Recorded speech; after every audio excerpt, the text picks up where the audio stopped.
Hey guys, ഇന്നത്തെ video നമ്മൾ Indian bike driving ആയിട്ടാണ് വന്നിട്ടുള്ളത്. അപ്പോൾ നമ്മളിന്ന് Kawasaki Ninja, Duke, KTM, Hayabusa ഈ 4 ബൈക്ക് വെച്ചിട്ട് നമ്മളിതായി ബാക്കിൽ കാണുന്ന റാമ്പ് ഉണ്ടല്ലോ, ആ റാമ്പ് ചാടിപ്പിക്കലാണ്, വെറും ചാടിപ്പിക്കലല്ല, ചലഞ്ചാണ്. ടൈമിൽ ചാടിപ്പിക്കും. നമ്മളെന്താ വെച്ചാൽ ഫസ്റ്റ് ഒരു വണ്ടി ചാടിപ്പിച്ച് വിചാരിച്ചു. അപ്പോൾ അത് എത്ര നേരമാണ് ആകാശത്ത് നിൽക്കുന്നതെന്ന് നമുക്ക് നോക്കാം. എയറിൽ എത്ര നേരം നിൽക്കുന്നുണ്ടെന്ന് നോക്കാൻ പോണത്. അപ്പോൾ നമുക്ക് ഫസ്റ്റ് തന്നെ നിഞ്ച എടുത്തിട്ട് ചാടിപ്പിച്ച് നോക്കാം. ഞാൻ പറഞ്ഞൊന്നും മനസ്സിലായില്ല എന്ന് വിചാരിക്കണം. അപ്പോൾ നിങ്ങൾ വീഡിയോ കണ്ടിട്ട് തന്നെ മനസ്സിലാക്കാം. അപ്പോൾ നമുക്ക് ഫസ്റ്റ് തന്നെ നിഞ്ച എടുത്തിട്ട് ചെയ്ത് നോക്കാം, റാമ്പ് ചാടിപ്പിച്ച് നോക്കാം. അപ്പോൾ നമ്മളിത് ചാടണം, അപ്പം തന്നെ നമ്മൾ ടൈമർ ചാട്ടാക്കും. അപ്പോൾ നമ്മൾ ടൈമർ ഇതേ സൈഡിൽ റണ്ണായിക്കൊണ്ടിരിക്കുന്നുണ്ട്. അപ്പോൾ നമ്മളെ നിഞ്ച എത്ര നേരം എയറിൽ സർവൈവ് ചെയ്ത് നോക്കാം. 8 സെക്കൻഡൊക്കെ ആയിട്ടുണ്ട് ഗൈസ്. 9 സെക്കൻഡ്, 10, 11, 12, 13, 14, 15 സെക്കൻഡാണ് ഗൈസ് നമ്മൾ നിഞ്ച എയറിൽ നിന്നത്. അപ്പോൾ നമുക്ക് ഇനി നെക്സ്റ്റ് വണ്ടി എടുത്തിട്ട് വരാം. അപ്പോൾ നമുക്ക് ഇനി ഡ്യൂക്ക് എടുത്തൊന്ന് ജമ്പ് ചെയ്യിപ്പിച്ചേക്കാം. അപ്പോൾ നമുക്ക് ഡ്യൂക്ക് കയറാം, നമുക്ക് ഡ്യൂക്കുമ്പോൾ കയറാം. അപ്പോൾ ഇയാളിതെന്താ കുതിര പുറത്തിരിക്കണ പോലെയല്ലേ ഡ്യൂക്കുമ്പോൾ ഇരിക്കുന്നത്. അപ്പോൾ നമ്മൾ ഡ്യൂക്ക് എടുത്തിട്ടുണ്ട്, നല്ല സ്പീഡിലൊക്കെ പോകുന്നുണ്ട്. നിഞ്ചൻ്റെ അത്ര എയറിൽ സർവൈവ് ചെയ്യുമെന്നൊക്കെ അറിയില്ല. നല്ല പവറിലൊക്കെ ഒന്ന് ജമ്പ് ചെയ്തിട്ടുണ്ട്. അപ്പോൾ നമുക്ക് ഇനി എത്ര നേരം സർവൈവ് ചെയ്യുമെന്ന് നോക്കാം.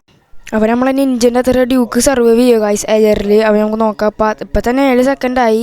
8, 9, 10, 11, 12, 13 ഗൈസ്. അപ്പോൾ നമ്മൾ നിഞ്ചൻ്റെ അത്ര ഡ്യൂക്ക് എയറിൽ സർവൈവ് ചെയ്തില്ല. അപ്പോൾ നെക്സ്റ്റ് വണ്ടി. അപ്പോൾ ഇനി നമുക്ക് നെക്സ്റ്റ് KTM എടുത്ത് ജമ്പ് ചെയ്യിപ്പിച്ചേക്കാം. അപ്പോൾ നമുക്ക് KTM കയറിയിട്ടുണ്ട്. ഇത് നമ്മളെ ഡ്യൂക്കും KTM ഒരേ കമ്പനി തന്നെയല്ല, അപ്പോൾ ഒരേ പവർ തന്നെയാണോ എന്ന് നമുക്ക് നോക്കാം.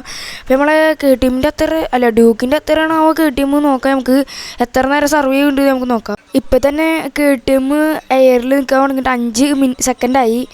6, 8 സെക്കൻഡ് ആയിട്ടുണ്ട്. 9 സെക്കൻഡ് ആയിട്ടുണ്ട്. ഇല്ല ഗൈസ്, 11 സെക്കൻഡ് നമ്മളെ KTM സർവൈവ് ചെയ്തുള്ളൂ. അപ്പോൾ നെക്സ്റ്റ് വണ്ടി നോക്കാം. അപ്പോൾ നമുക്ക് നെക്സ്റ്റ് ഹയാബൂസയാണുള്ളൂ. ഹയാബൂസയാണ് ലാസ്റ്റത്തെ വണ്ടി. അപ്പോൾ നമ്മളെ KTM ഡ്യൂക്കും ഒരേ കമ്പനി കൊണ്ട് കാര്യമില്ല ഗൈസ്. KTM ആകെ 11 സെക്കൻഡ് എയറിൽ സർവൈവ് ചെയ്തുള്ളൂ. ഡ്യൂക്കാണ് KTMനായിട്ടും കൂടുതൽ സർവൈവ് ചെയ്തത്. അപ്പോൾ ഇതെന്ത് ഹയാബൂസയിൽ കയറാൻ പറ്റാത്തത് ഗൈസ്. അങ്ങനെ നമ്മൾ ഹയാബൂസ എടുത്തിട്ടുണ്ട്. നേരത്തെ ഹയാബൂസയിൽ എന്തോ ഗ്ലിച്ച് അടിച്ചിട്ട് കയറാൻ പറ്റായിരുന്നു. അപ്പോൾ നമ്മളൊന്ന് വീണ്ടും സെറ്റാക്കി എടുത്തിട്ടുണ്ട്. പിന്നെ നമ്മൾ ഹയാബൂസ KTMനെ നിഞ്ചനെ ഡ്യൂക്കിനെ വെട്ടിക്കുക ഗൈസ്. നമുക്ക് നോക്കി വെക്കാം. അപ്പോൾ നമ്മൾ ഹയാബൂസ എയറിൽ നിൽക്കാൻ തുടങ്ങിയിട്ട് ഇപ്പോൾ 5 സെക്കൻഡായി. നമ്മളെ എല്ലാ വണ്ടീനെ കടത്തു ഗൈസ് നമ്മളെ ഹയാബൂസ. ഇതെന്താ അടികൂണ്. ഇത് 12 സെക്കൻഡ് സർവ് ചെയ്തുള്ള ആകാശത്ത്. അപ്പോൾ ഇന്നത്തെ വീഡിയോ ഇത്രയൊക്കെ തന്നെ ഉള്ളൂ. നമ്മൾ ഈ ലെങ്ത്ത് അധികം കുറച്ചുള്ള വീഡിയോക്ക്. അപ്പോൾ നെക്സ്റ്റ് ഇതിൻ്റെ സെക്കൻഡ് പാർട്ടാണ് നിങ്ങൾ കമൻറ്റ് ചെയ്യുക. പിന്നെ കമൻറ്റും കൂടി ചെയ്യുക, ഏതിൻ്റെ സെക്കൻഡ് പാർട്ടിൽ ഏതൊക്കെ വണ്ടി വേണം നിങ്ങൾ കമൻറ്റും കൂടി ചെയ്യുക. അപ്പോൾ നമ്മൾ ഇന്നത്തെ വിന്നർ കവാസാക്കി നിഞ്ച ആണ് കേട്ടോ. അപ്പോൾ ഇന്നത്തെ വീഡിയോ ഇത്രയൊക്കെ തന്നെ ഉള്ളൂ. അപ്പോൾ ബൈ ബൈ ഗൈസ്.